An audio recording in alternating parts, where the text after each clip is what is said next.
To Extraordinary Ramadan with me, Shaheen Sattar, on Ramadan Radio 87.9 FM, online at ramadanradio.org and streaming on Facebook. If you'd like to get in touch, please call, text or WhatsApp or send me a message in a bottle with your feedback or questions or comments on 077 614 60614. That's 077 614 60614. My show this year is about ordinary people doing extraordinary things in a very extraordinary time. Join me as I speak to people taking up crazy challenges and completing huge goals in this very less than ordinary month. Jazakallah khair for joining us. My guest today is Haroon Mota, who is a campaigner and I think someone who's quite senior actually at Penny Appeal, and is doing a challenge this Ramadan called the Ramadan Challenge 3.0, where you can do any activity that you want, whether it's running 3 miles or doing 30 burpees or spending 30 minutes doing yoga in your living room. Number 3 is the sort of common denominator there. So it's your challenge and you need to sort of get active in a way that you sort of love getting active, but all the funds that you raise will help provide life-saving funds for Penny Appeal's emergency response appeal. Haroon has taken it a step further this year. So we talked to him last year about all the running that he was doing, and he was running 10k a day last year, and he is indeed keeping up with that challenge this year and running 300k in this month. Haroon, welcome. Assalamu alaikum. Thank you for joining us. Salam. Thank you for inviting us on. Great to have you here. Talk to us about this challenge that you're doing, 300k. So last Ramadan, I managed to run 260 kilometers, so it only made sense to do a little bit more this time. I'm always keen to push myself, learn new things about my body, and raise more funds for good causes. Alhamdulillah, last year was quite unprecedented. It was spur of the moment, deciding to run 260 kilometers, and we managed to raise over £50,000 and inspire a lot of people at the same time. And we can see that since then, so many people have kind of followed like in my footsteps, and people are walking, running, jogging, cycling. So my goal last year was to try and inspire change and also help empower people. So this is why we've launched the Ramadan Challenge 3.0, and it's great to see so much support and people getting involved, inshallah. So my goal this time is to do a little bit more. So yeah, running 300 kilometers this time. That means running 10 kilometers per day. I am a lot fitter and stronger than I was last year, and hopefully it will continue to inspire people to get involved, join the challenge, and fundraise for a very important cause too. So how far can it go, Haroon? I mean, will you be running a marathon a day next year? I think it's important to be sensible in the month of Ramadan and listen to your body and not be drastic. Of course, Ramadan is about worship, fasting, self-reflection. It doesn't mean you have to stop exercising. So there's no reason why you can't carry on, provided you do it sensibly. And of course, it works. It ties well into charity and fundraising. So alhamdulillah, your exercise can be considered worship. But in terms of what I choose to do, I probably wouldn't do too much more than what I'm doing at the moment. But like I mentioned earlier, I am keen to push myself and do more. But let's just take every day as it comes and stay alive, inshallah. Or talk us through it. So how do you train or do you train? I mean, how do you sort of get to a stage where you're running 10k a day whilst having no food or water? So for me, I'm a marathon runner, so I'm always endurance training. I mean, I ran about 1,500 miles last year in total. So it's an accumulation of consistent activity. And when you're training regularly, especially for endurance, your body does very much become accustomed to exercising under stress. So you get used to working in a dehydrated state, and you get used to kind of training with low energy levels, because sometimes you're running for 3-4 hours on end, running 15-20 miles. So when it comes to the Ramadan, yes, it's difficult to get yourself motivated, and sometimes it's difficult when you're hungry and thirsty, but your body is capable of dealing with that level of stress. So in a nutshell, it's just, months and months of hard work. I wouldn't say I trained specifically for Ramadan, because I didn't. And last year I certainly didn't, because it was only on the fourth day of Ramadan that I decided to run 260 kilometers. It's just maintaining a good, healthy, active lifestyle during the year. And it means that, you can attack the month of Ramadan in a healthy state, healthy mind, healthy body. And that's important, because you need to be strong and healthy in order to fulfill your worship and your fasting as well.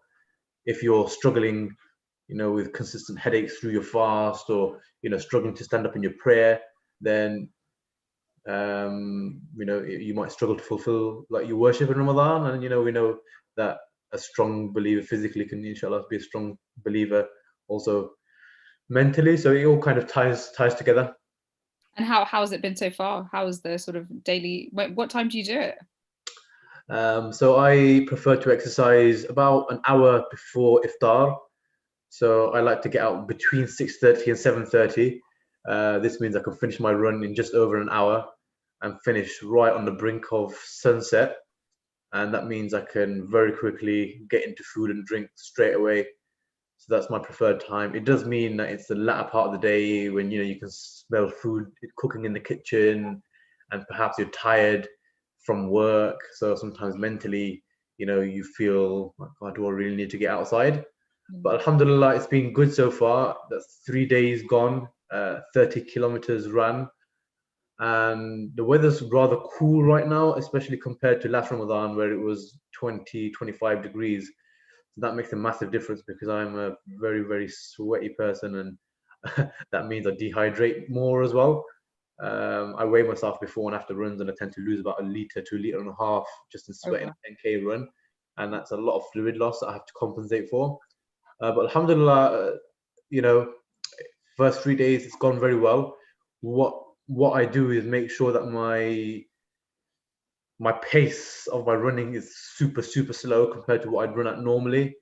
And that's the way people need to exercise in the month of Ramadan. You've got to run slow, not be silly and crazy. And if you do that, your body can still to work hard. Would you recommend, young people, older people, what's the sort of, could they go straight from to do a 10K? What's the sort of, should they gear up and do 1-2K? If you've not done a 10K before, don't try and do a 10K in Ramadan. That just wouldn't make sense. That's true. However, if you want to walk a 10K, then that's no problem. That's just a 2-hour walk, and it's less strenuous. I mean, anybody can get involved in our Ramadan challenge. My mum has signed up. She's 55 years old, and she's walking 150 kilometers this Ramadan. That's 5 kilometers per day. And that's the spirit of Ramadan. That's the spirit of the challenge. We're encouraging everybody to get involved. 5-kilometer walk is just about an hour or so, and it's good. It's healthy. During that time, you can be praying, you can be supplicating, you can be listening to Quran or the Seerah on podcasts. That's what I like to do, and it just makes the exercise time a lot more rewarding, a lot more purposeful. And you don't have anyone in the family saying, "What are you going out to run for in Ramadan?" Like, excuse me, that's an hour of Quran that might otherwise not be accounted for. So it's win-win, alhamdulillah. Well, I think the one thing that I find quite therapeutic about running, and I don't think I could ever run 10K in Ramadan, actually. I don't know if I'm trained enough to do that. But even when I do go running outside of Ramadan, is that is the one time that you have to yourself, absolutely and truly, where you're literally sort of running, and the only thing you can think about is either what's in your ear or the destination that you need to get to. And you can sort of lose yourself in whatever you're listening to. And that's the sort of beautiful part of it. So I do get that sort of, running itself can be both spiritually therapeutic and physically quite therapeutic as well. 100%. I mean, the thing I appreciate the most about running is that time to self-reflect, contemplate, and just go into my own bubble, be in your own zone, no distractions. And that's the best time. And sometimes all you need is a bit of me time to make yourself feel better. And exactly. A better way to do it whilst actually getting some physical exercise as well. Exactly. And I think that the challenge comes at a good time as well, in that physical exercise lags, particularly in Ramadan. A lot of people take it as an excuse to maybe step back a bit and sleep more during the day. But particularly now, particularly with the pandemic, it's important that our community stays healthy and concentrates on doing things that actually in the long term are good for the betterment. Haroon, I wanted to ask you, how do you replenish after you fast? So if I ran 10k a day in Ramadan, I would probably lose 2 or 3 stone by the end of it. How do you keep up the weight? So firstly, hydration is paramount. I try to drink at least 3 to 4 liters of water in the 6 hours that we have. So iftar time, I've got to take a liter down at iftar, and then take a liter bottle with me for my tarawih prayers, and then try and drink more after that up until suhoor. So firstly, hydration is paramount. And then in terms of meals, I'm just trying to prioritize intake of carbohydrates, because that's what's going to fuel me for energy. And so that just means ensuring there's plenty of rice, pasta, potatoes, etc. on my plate. Of course, our stomachs get a lot tighter and smaller in the month of Ramadan, and it takes very little food to actually satisfy our stomachs. And if we fill that with the traditional sort of savories, the samosa and the puri, etc., like, you can become full on food that isn't going to fuel you for the next day. So although I like to kind of treat myself a little bit, I have to kind of be moderate and make sure that the bulk of my food is coming from nutritious value in terms of carbohydrates. So that's what I've been trying best to adhere to. And same for sahur. Typically, banana with oats or banana with Weetabix. Just making sure there's plenty of carbs in there for slow release energies throughout the day, inshallah. That's great. I mean, I always think of food as this sort of like, food in itself is this sort of love language. Yeah. And even if it is good for you or bad for you, if it fuels you and it keeps you going, that's one of the best things. Tell us more about what people are raising money for. What is Penny Appeal doing? So the challenge itself, the Ramadan challenge itself, is aiding Penny Appeal's emergency response program. So this helps all of our disaster and emergency relief work. So currently we're operating in Syria, Yemen, Gaza, supporting the Rohingya refugees, and also our coronavirus appeal, which is a global relief program. So people have the opportunity to take part in the challenge, fundraise, and we're providing humanitarian aid, food, shelter to those individuals who are extremely vulnerable, refugees, people who are having to flee conflict, war, or from extreme poverty. So it's a very important cause, and we encourage people to get involved. If they can't get involved in the challenge, they can also donate. The challenge can be found at pennyappeal.org/Ramadan challenge, and there you can see all the different options of getting involved. It is your challenge, your way, so there's no rules. If you want to get out of your house for a 1 kilometer walk per day, or do some laps in your garden, or do 30 minutes of a yoga routine on YouTube, there's no set rules. Perhaps you don't want to do it for 30 days of Ramadan, but you just want to do it on 3 days in Ramadan, or whatever it is. There's no rule. Get involved. There's no minimum sponsorship. It doesn't cost to take part.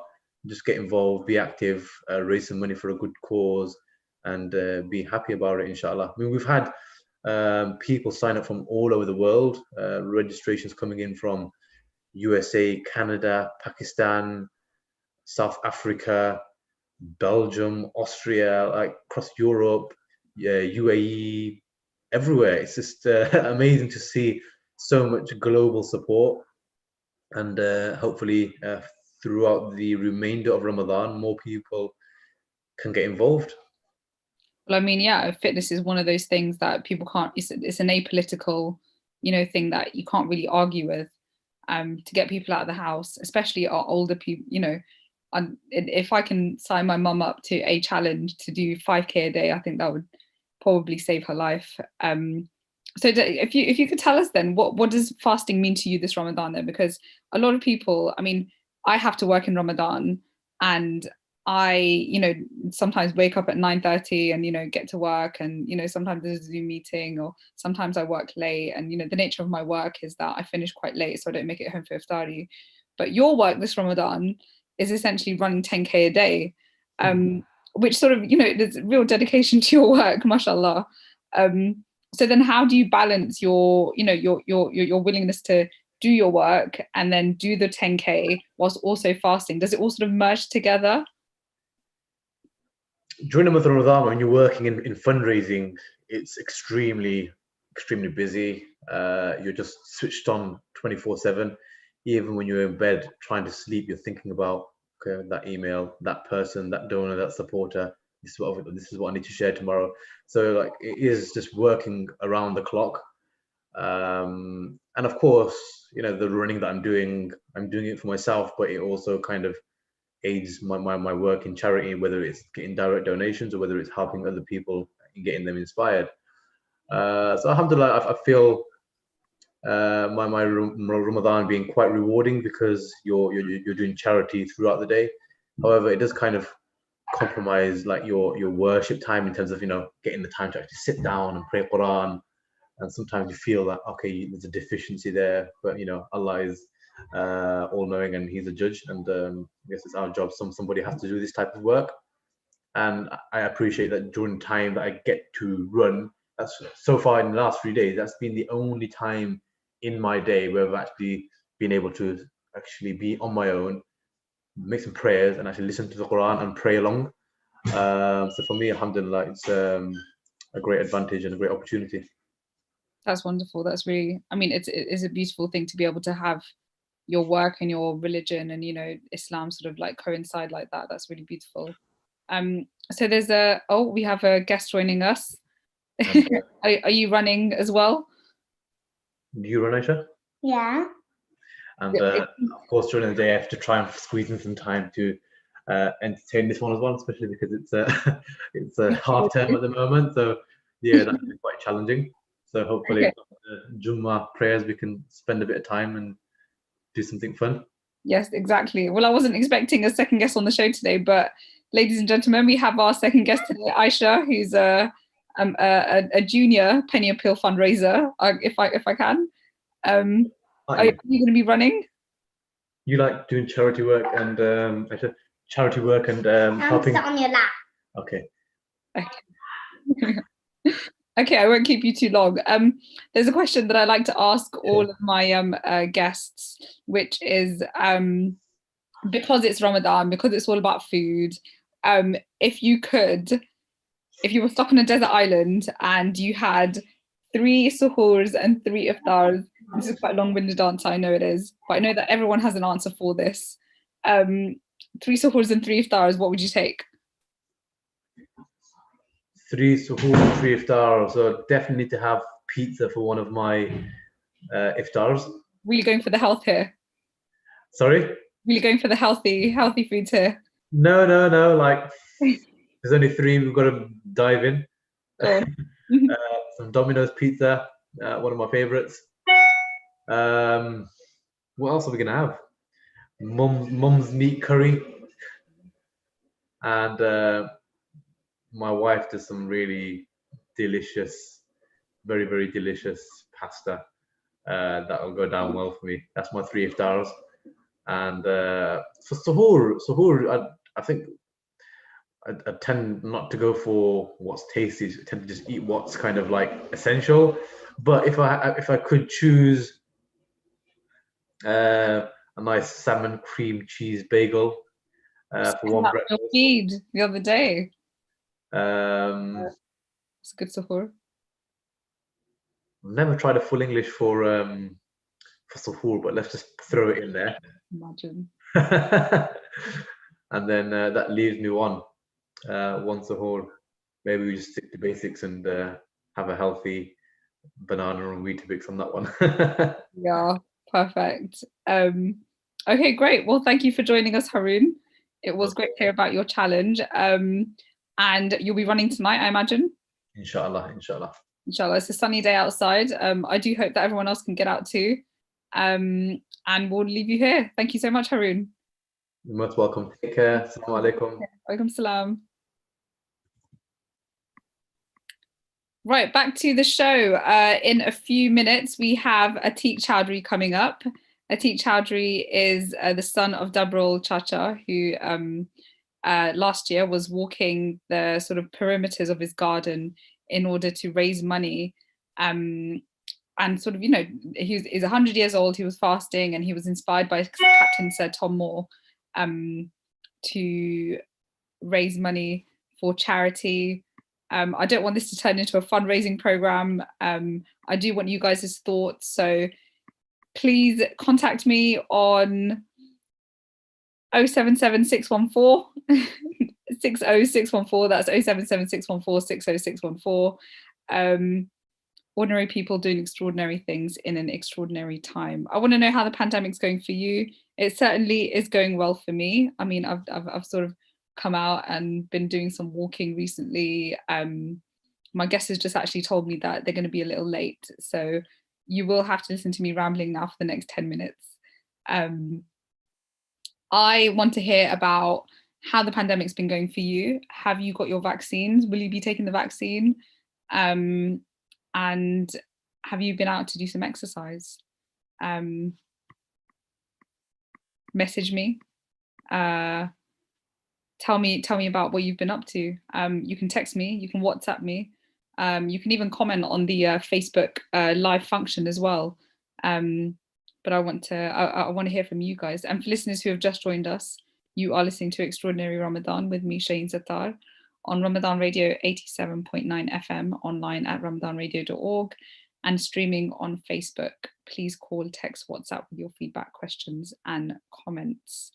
What are you guys doing this Ramadan? So, I mean, one of the greatest things about this Ramadan is that we can actually go back to do Taraweeh, something that I really missed actually from last year, because the community aspect has really gone away throughout this pandemic anyway. I've really struggled with not being able to see the sisters at the mosque, or, have iftars with people. You can now have iftar in your garden with your family members, with your extended family. I think it's up to 6 people. You can meet them in your garden, and you can go for Taraweeh, which is nice. There's a list on a website called amalia.org. In fact, I can just check that right now. Amalia.com, it is talking about the female spaces that are open for Muslims in the UK. And well, essentially it's a list of places that are open for women to pray Taraweeh. But if you can, really engage with your community this year, because the pandemic really left a hole in how much time we could give to our community. And come, tell me what you're doing this year. I want to hear about everything that you're doing in order to feel normal again. I know that the pandemic was particularly hard for people. What are your goals this year in Ramadan? I mean, so one of my goals is to read the Quran each day, and do one lecture a day where I'm sort of speaking with either someone who can inspire me, speaking to my mum, speaking to my sisters more, speaking to, my friends more, and just knowing that everyone has a, inspirational thing that they can tell you about the way that they see their deen, or the way they, practice their Islam. And also one more thing that I'm doing is tahajjud, which I found profoundly beneficial. And there are so many benefits to this beautiful, beautiful thing. The importance of it is reiterated in the Quran and Sunnah, and by the Prophet Muhammad sallallahu alaihi wasallam so much. It's the idea that you're praying whilst others are sleeping, and you're choosing worship over rest. And of course, it's a lot more easier to do now because you wake up for suhoor at a good time, and to wake up that little bit earlier, it doesn't take too much. Whereas I know that a lot of people will be doing tahajjud, maybe on and off. It's a lot more easier to do it in Ramadan. But it's really just, Ramadan is that beautiful way where we can, let Allah and let our to invite his blessings in every aspect of our lives. There's a verse in the Quran actually that sort of reiterates this in Surah Al-Zumar. I'm not going to try and read Arabic because I haven't actually read it in a long time. But of course, intention is always the most important step before any of this action. If you intend to wake up and if you intend to do good things in Ramadan, then the intention itself is beautiful. Something else that I'm actually looking forward to in Ramadan is the Omar Suleiman series. I know this is a real sort of like, watch this, read this, but really do. I mean, the Omar Suleiman series is tremendously inspirational. There's a lot of prayers in there, and this the series this year is concentrated on the Prophet ﷺ and different characters that he had, different characteristics he had, and explaining more about his life. And I think another thing that I am doing also is making sure that I do the things that I was meant to do, but I sort of make excuses for outside of Ramadan. So make sure I do my sunnahs, make sure I do my nafils. Just knowing that, Ramadan is one of those times where, of course, I might get quite philosophical over here, but, having, as humans, generally, we have pride, ego, we, make excuses, silly excuses for ourselves during the entirety of the month. Now those excuses can't really, they can't really happen. I do have a lot more time because I'm not eating, because I'm not focused. My entire time isn't focused on food, and gosh, I love food. I just, to not have it there is a real sort of, throw on. Allah has made something halal for you, and even those halal things that you can't have, it just puts your routine into completely into a total different place. But to have that time for reflection and to have the longevity of prayer as well is so tremendously impactful. And inshallah, we should all be taking advantage of the peace and solitude that we can find in this blessed month. I'm concentrating less on food now. For some reason, I seem to be focused more on the healthiest aspects. So absolutely inspired by our last guest, Haroon Mota. But there are, different things that you can do in Ramadan. So there's a tahajjud, then qiyam al-layl, and you can, do these interchangeably. And scholars obviously sort of differ on that. But just knowing that, this month can be a way for you to get closer to Allah. That you think you have everything in check, and you think that you have, your routine is set, and you want to know that if I eat at this time, then I'll work at my my maximum. I'll work at my best in the morning because I'll have breakfast and then I'll have lunch and I'll have dinner. And you sort of set your meal times and you set your routines and stuff. But Ramadan totally throws that off, and you find this new pathway to paradise. And it's really difficult to have pride and ego when you're really hungry and thirsty and tired. Yeah, it's a beautiful month, and staying away from food and what is halal for us really puts into perspective, the tranquility that you can feel. And there is, of course, there are different things that people are going through this month. A lot of people are attempting to finish the Quran. A lot of people are using this month. Of course, it was the month where the Quran was revealed to us. But there are different tips that you can find online as well on, how you can finish the Quran and how you can interact with the Quran in this blessed month. You should remember, of course, that it's neither an obligation, but to have a Quran related goal and to keep Ramadan Quran centered is one of the best ways that you can, really make the most of this month. And if you want to set daily goals for it, if you want to finish the Quran over 30 days, then you can sort of divide the number of pages in the Quran by 30 and do it like that, if you work like that. But if your goal isn't to finish the Quran and to understand more about the Quran, then there are definitely so many podcasts out there that you can listen to as well. You can keep detailed plans, you can, help yourself, keep yourself in track as much as possible. But what I always find is, have a goal in Ramadan and really work towards that, and make sure that every Ramadan isn't the same, but that after Ramadan you have one thing added onto your deen, and you know where our lowest points of our iman are, that we can essentially, I mean, you know, if your lowest point of your iman is that you pray once a day, then you know, make sure that your lowest point of your iman in a few months is that you're praying 2 times a day, or you know, make sure that you know you're always upping your game essentially. And in that way Ramadan can sort of, you know, put into this huge, you know, it's a tumble of, you know, doing a concentrated amount of ibadah.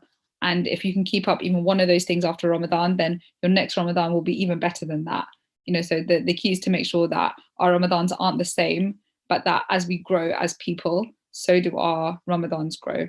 And of course, you know, our deeds are weighed by our intentions. So, you know, sit down and, you know, write down your goals for Ramadan and aim as high as you can and strive to accomplish that goal. You know, even if it's a small goal, you know, Allah loves things that are that you do more frequently, more than anything. But you know, one of the things that I do, for example, is reading from a physical Quran. Is, you know, making sure that with the apps and stuff, it's so easy to have notifications come up. But you know, have someone that can hold you accountable as well, and have someone that can understand, you know, understand what you're trying to achieve as well. But there are so many, you know, different ways that you can really get into the Ramadan zone. I think we have our next guest joining us. I'm just going to ask him to join us now. Actually, Atiq, are you there? I don't know if he can join yet. Let me continue with my ramblings till then. Have you joined us, Atiq? Assalamu alaikum. Walaikum salam, Atiq. It's good to see you and good to be joined with you. And assalamu alaikum, Dabir Chacha. Walaikum salam wa rahmatullahi wa barakatuh. Dabir Chacha, it's so good to see you, and thank you so much for joining our show. I wasn't sure if you were able to join today, but what a beautiful and wonderful surprise we have. Wonderful. Here we go. I'm just adjusting the. There we go. How is the picture? The picture looks great, and you guys sound perfect as well. Thank you so much for joining us. As mentioned, our second guest today is Atiq Chowdhury and Dabirul Uncle, who last year, and it's such a pleasure to meet you, honestly. I'm smiling from ear to ear to see you, Dabirul Uncle. Following the death of, well, not following the death, that was another line that I was going to read. But Dabirul Uncle has a challenge this year called Walk with Dabirul, which will be scheduled on 24th of April at 2 p.m.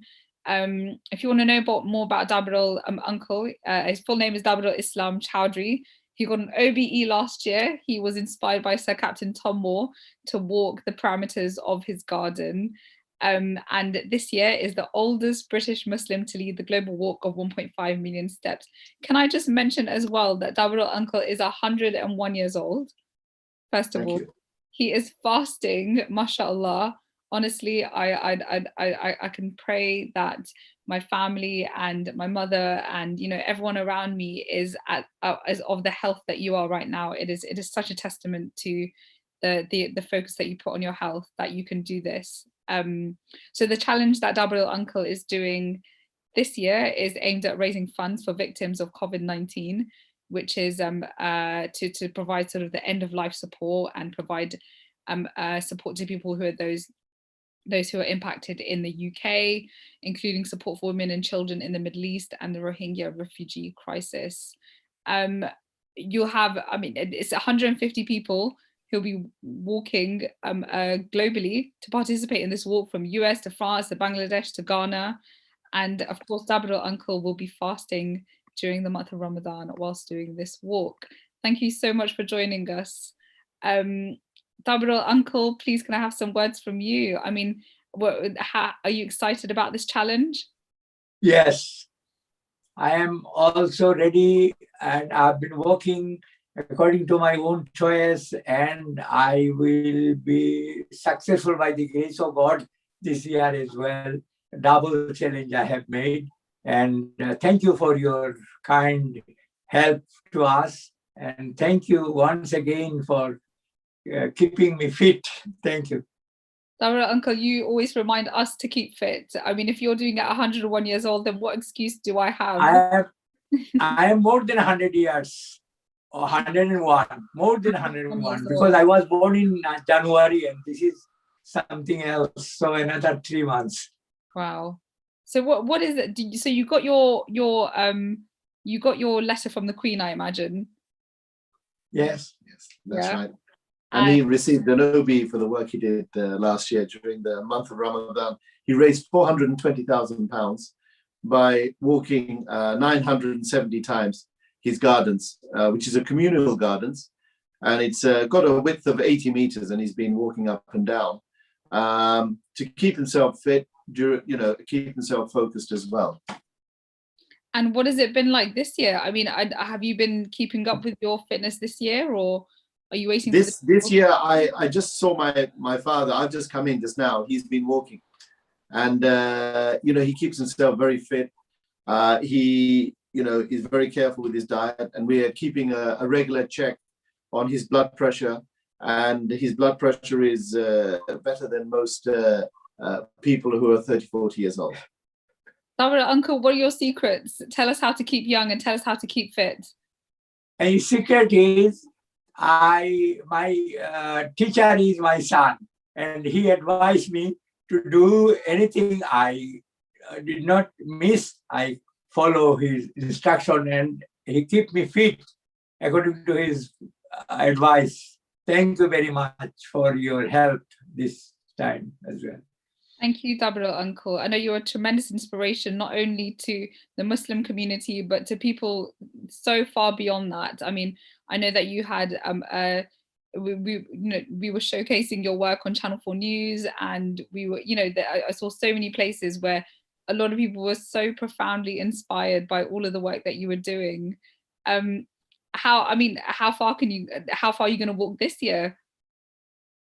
This year, my father is going to walk over 1,000 times of his garden.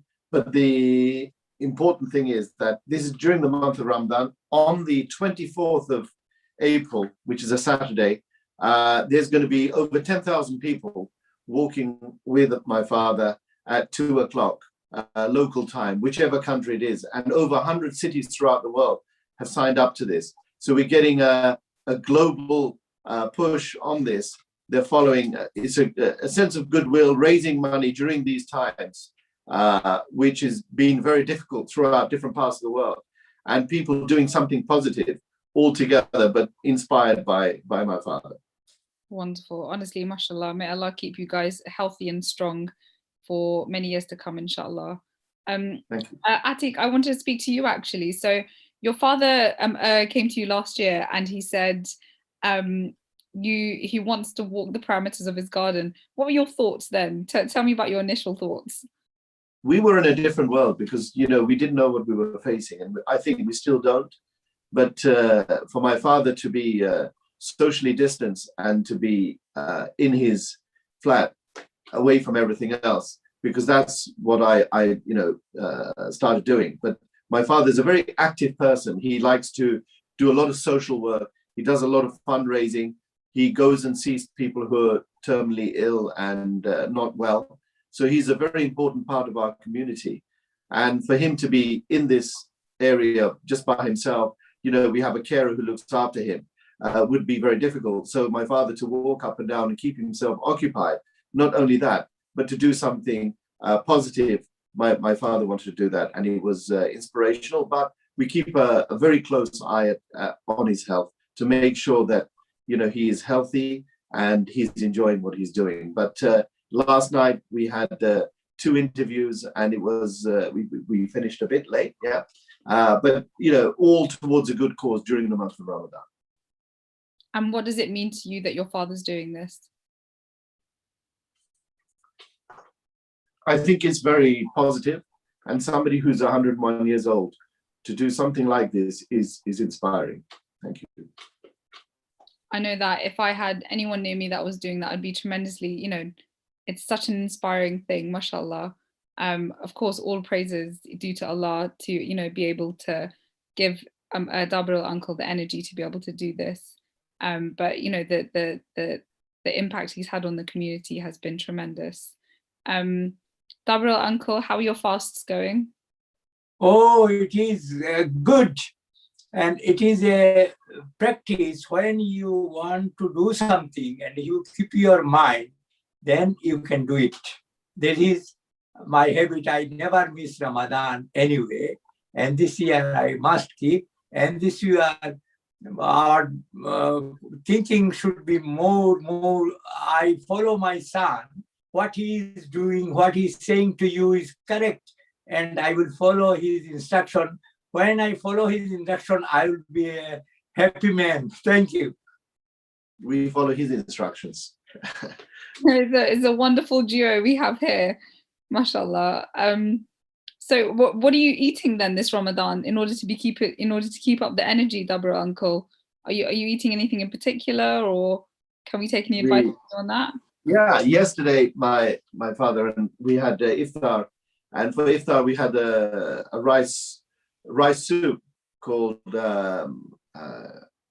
kautom, and it's with spring onions and salmon with shredded ginger and a bit of soya, and it's like a porridge, a Chinese porridge. So that's from my restaurant, and my father loves that. And obviously we had the dates. We had lots of iftari items which came from everywhere. You know, this is a sort of a center where everyone comes in and brings gifts of food during the iftar time. It's amazing selection of different dishes which has come, you know, for us to enjoy. Oh, that's so good. It's good to see that you're sort of balancing the yes, I want to keep fit during Ramadan, but also I want to make sure that I'm enjoying myself for Ramadan as well, which is great. Yeah, yes, it's very important. Thank you very much. I am very, very glad that you are also fasting. Thank you. Thank you, Dabril uncle. Yes, I'm trying to keep up my fasting, and you know, just making sure that this Ramadan is special in particular. I'm also trying to do lots of walking this Ramadan too, and you know, a lot of people like to use the excuse of you know, I'm not eating and I'm not drinking, so I'm just gonna make sure that I'm staying in bed all day and stuff. And there's such a you know, it's so easy to want to sleep all day, but of course, you know, you have to sort of get on with life, and that's not fasting in itself. I do want to ask, you know, so do you walk with anyone? Do you walk unaided, or you know, what's the how do you do this? In the morning and in the evening I walk generally myself, because nobody else will follow me. If they follow, they will be tired, I'm sure. Really? Doesn't matter, I ignore everything. I only follow my son's advice. When walking will make you three things: keeping you fit, happy, and healthy and wise. This is why we must fast. And this is something when you will give your exercise and you will complete your prayer as well. So that it makes a meaning. That's right, because it creates a discipline in your life. Because my father gets up very early in the morning, and he usually gets up and he starts walking. And during that time, he's a poet, so he recites poetry and creates poetry as well. He's a follower of the classics. Wow. And Dabril uncle, do you have any poetry that you'd like to read to us, or? Yeah. Yes. Yeah, English. That is, I will put a question and you will answer one word. Then from that word, I will make my poem. What do you think of the life of the people in the whole world of the mankind? Tell me a word. Happy. Okay, then listen. To a soldier, life is a battle. To a teacher, life is school. To a teacher, life is school. It's a very good thing for a person who works hard. Life is a failure to the fools. The person who is upon the engine, for him, life is a heavy long grade. It is a gamble to the gambler. It is a drinking to the drunkard. To a merchant, life is a real trade. It is a picture to an artist. To a very bad man, life is a fraud. It may be load of burden, the man be not the hot. Life is really, really, really a lovely to the lover. That's to play. It may be load of burden the man on the day. In fine, in moral, in total sum up, life is not a moan, not a sob, not a sigh, but a struggle, storm and strife. This is the real life of mankind. Thank you, according to my choice. Wow, that was a world exclusive with Double Uncle telling us his poetry there. Have you published anything? Have you published your poetry? My father has three books of poetry, but at the moment we're writing a book of my father's story. Yeah. Oh, that's wonderful! Wow. I mean, if anyone was listening to listening, then that was a little token of a little nugget of knowledge I'd like to say anyway from Double Uncle. Double Uncle, if you wouldn't mind telling us, you've lived 101 years, mashallah. What is your key to a happy life? My question is, if you keep your reading, then you maintain your health as well, because reading says happy, healthy and wise should dictate your exercise of life. If you exercise every time according to my son's advice, then you will not be too much fat. All fat will be disappear when you make your exercise, and you will feel happy, healthy and wise. This is what I am aiming at. Thank you. Okay, so the big takeaway from there is to exercise lots so you don't become overweight. I know I can certainly tell a lot of people in my community who are a lot older to do that. Okay, great. So it was great to be joined with you guys. There is one question that I do ask all my contributors before leaving the show, and that is, if you have one suhoor and one iftar that you could have, say, imagine you were stuck on a deserted island, right? And you could have one suhoor and one iftar for the rest of your life, what would you have? And Dabra Uncle, we will start with you. What would you have? I follow my son's advice. What he says, he chooses many things. Is it a dish that he would select? Take a dish. You can take. It could be a 3-course meal. It could be any of that. What would you like? Well, my father, he loves a dish which is called Kichuri. Yeah, and Kichuri is a regional dish from India, Pakistan, Bangladesh, where you get rice cooked with meat and with lots of herbs as well, and cooked like a broth, quite thick. And that's a beautiful dish to have for iftar. Wonderful. And for suhoor? For suhoor, I think some fruit, something light is very important. And a fresh juice as well, to give body, plenty of nourishment and nutrition with lots of water. Fluids are essential. Wonderful. And I also wanted to ask you, Atiq, how has your life changed since your father took up this challenge? Well, see, my father keeps me busy all the time. So, we have different interviews happening, but obviously, a sense of goodwill throughout the community has been very, very positive. And it has been very rewarding in terms of seeing people's lives change through the hard work that my father has done. And it's affected a lot of people in many different countries, because the funds that are raised go to 28 different charities and go to 50 different countries throughout the world. Wonderful. Did you ever think that your father would be doing something like this? Did you see that spark?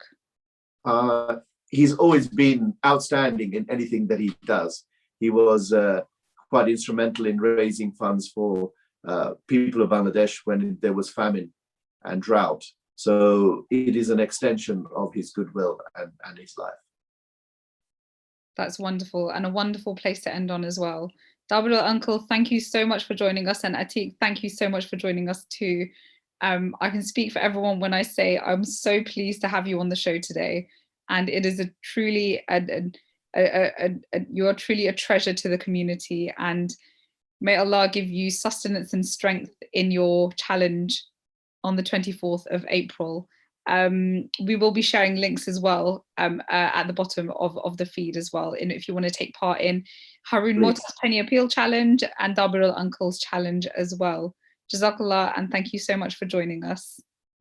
Assalamu Thank you very much Alaikum for assalam. your advice. We'll listen to your advice. Thank you very much. Thank you, Double Uncle. Bye-bye. If you're joining us now, we just spoke to Dabirul Islam Chowdhury, OBE, who is walking 1.5 million steps along with, not himself, I know, he's 101 years old. He's walking 1.5 million steps with 150 other cities globally in a walk whilst fasting during Ramadan. Now, I really have no excuse to get up and go outside for a walk. Next on Ramadan Radio will be the Jummah Adhan and the Khutbah. And I hope you all have a wonderful Ramadan. Again, you were listening to Extraordinary Ramadan with me, Shaheen Sattar, on Ramadan Radio 87.9 FM, online at ramadanradio.org and streaming on Facebook. Jazakallahu khair, and thank you for listening.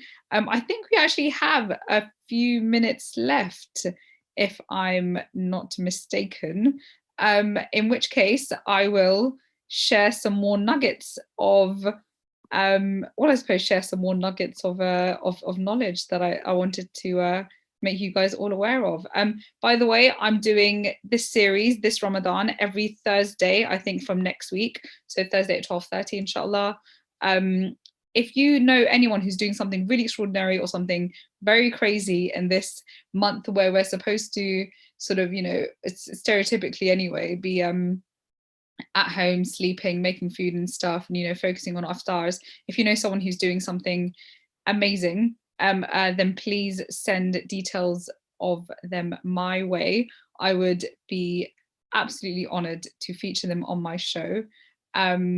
And keep doing Ramadan as you are doing it. I mean, I'm doing different visual things. I've got a Ramadan journal, which is quite nice. There is something so therapeutic about writing in a journal. Adjust your plans, renew your intentions. I know that this Ramadan will be great. And even if you aren't walking 150 million or 1.5 million steps with Dabirul Chowdhury, with Dabirul Uncle, I mean to say, or you aren't running 10K a day, just do small things in order to make this Ramadan really great for yourself, and really try to do something extraordinary in your own way, even if that is with reflections, even if that is with taraweehs at home, or even if that is learning something new that you haven't learned before, understanding yourself better, understanding yourself related to your deen better, understanding your identity better. Self-care is a form of ibadah as well. Allah wants us to take care of ourselves. I will leave it to the airwaves now, and thank you so much for joining me, and inshallah I hope to see you all next week. I think that should be the case, next week on Thursday. Jazakallahu khair, and thank you for listening to me, Shaheen Sattar, on Ramadan Radio 87.9 FM. Till next time, inshallah. Assalamu alaikum wa rahmatullahi